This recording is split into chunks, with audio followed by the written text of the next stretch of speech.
Dang, Rivian is on fire today. We just had a major refresh with both the R1T and R1S, and that wasn't enough good press alone, I guess, because today they announced a joint partnership with Volkswagen. No one really saw this coming. I definitely didn't, at least. But it seems like Volkswagen is super interested in Rivian software, and the specific word here that we're looking for is zonal electronics. In case you're as confused as I am about zonal electronics, basically, it refers to a lot of the microchips and wiring that powers all of the little things in the car, like latches, windows, wipers, and low voltage stuff like that, keeping it all connected and still accessible through your mobile app or through the display on the front of the vehicle. And I think most people would agree Volkswagen has struggled a little bit, to say the least, when it comes to ironing out and perfecting vehicle software. So Volkswagen decided that rather than develop their own in-house software team to kind of fix all of the issues they've been experiencing with their vehicle lineup, they're just going to contract Rivian by partially investing in them and also promising more cash payouts over time if Rivian is able to achieve certain milestones. So first off, Rivian gets $1 billion from Volkswagen, who will become now a pretty major stakeholder in the company by the end of this year, but then an additional $4 billion worth of payouts are going to be made contingent on Rivian delivering or helping Volkswagen essentially hit certain software milestones and, again, zonal electronic implementations. What it essentially means is there might be some ID4s in the future that have software and even manufacturing wiring harnesses that feel somewhat similar to, I think, what Rivian is already implementing in their R1 vehicles. If you followed a lot of the deep dives on what Rivian did to increase the margins on their R1T and R1S vehicles, you'll know about how much they've actually been able to remove and simplify within the manufacturing process. And while I still personally think Tesla is kind of the king when it comes to software, Rivian is definitely coming up pretty close now, especially after the big refresh they did for the Gen 2 R1 products. The software is getting, honestly, really, really good. It's responsive. Even though they're doubling down on not having CarPlay and Android Auto, which has been a controversial decision for a lot of people, I personally kind of respect it if you have the software chops and the software team to be able to build your own in-house design software that is just that good that you don't feel the need for another company to do all of the work for you. I still don't think it would be that bad or that many customers would mind if you let CarPlay on there, but that's a discussion for another day. Simultaneously, Rivian started hyping up through kind of a last-second emergency earnings call all of their roadmap plans for the future, and I think the stock is reacting so positively, mainly because, like I've always said, it's impressions. That's what the stock market is based on. It's very rarely actually logical what makes a stock go down or up. It all just comes down to how the public is perceiving a brand on any particular day. And even though,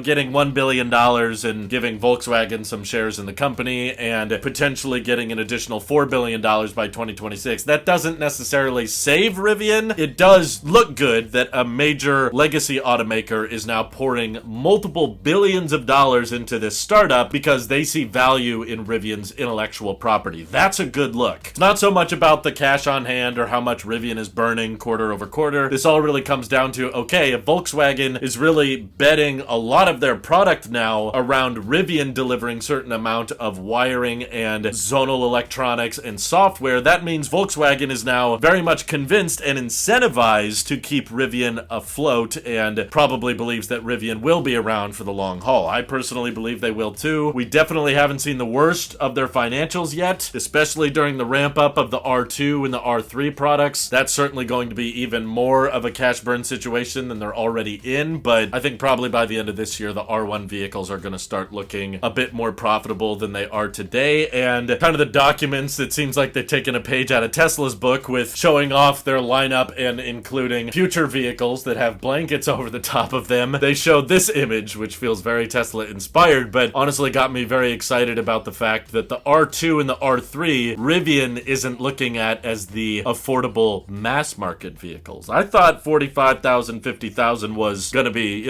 pretty mass market, but I guess they want to go cheaper in the future. Definitely looks like even a more expensive variant of the R1 might be on the horizon. My personal guess is that it's basically gonna be an R1T, same wheelbase, but just fully enclosed. So it'll be like an R1S but longer, which would make it a little bit worse at off-roading, but have a lot lot more storage capacity and a lot more legroom for that third row, potentially even be an 8-seater. But what really gets me excited is seeing these covered up vehicles that are going to be targeting an even lower price point. I mean, it looks like in the top right corner there's some kind of smaller, more affordable pickup truck, which gets me very excited, of course, and I can't wait to see what they have in store. But like I said, does Rivian getting $5 billion from Volkswagen necessarily guarantee that they're going to survive and become a profitable business next year? No, definitely not. Rivian burns through $5 billion like that. It's not that hard for them. But the perception, at least, I think is an indication of as to why the stock is reacting so positively. At the time of recording this video, it's over 50% up after hours. There's definitely some insider trading going on, though, which is always sad to see, but I wouldn't be shocked if it goes back down again because a lot of people are just going to sell out at their first possible chance, collect their profits or losses, whatever they have, and get out. But it does definitely solidify their future, in my opinion, even though it may not be the most profitable one. I'm very happy for them, and I think this announcement is a far better look on Rivian than it is on Volkswagen. It's kind of like Volkswagen admitting, okay, this is hard to do, we don't know how to do this, let's hire a startup to do some of the work for us. But hey, Rivian's done great software, and it seems like they found a way to drastically reduce the amount of zonal electronics required in their vehicles. I would love them to bring that to as many other companies as possible. Volkswagen seems to be happy to support them, so sounds like a good partnership. I'm very excited to see what they can cook up. And let me know what you guys think of this partnership. Does it make you feel differently about Rivian than you felt yesterday? All that good stuff. Drop your thoughts down in the comments below. And thank you to everybody supporting this channel directly. Seriously, helps us out a ton, as does just watching these videos. So thanks again. Have an excellent rest of your day.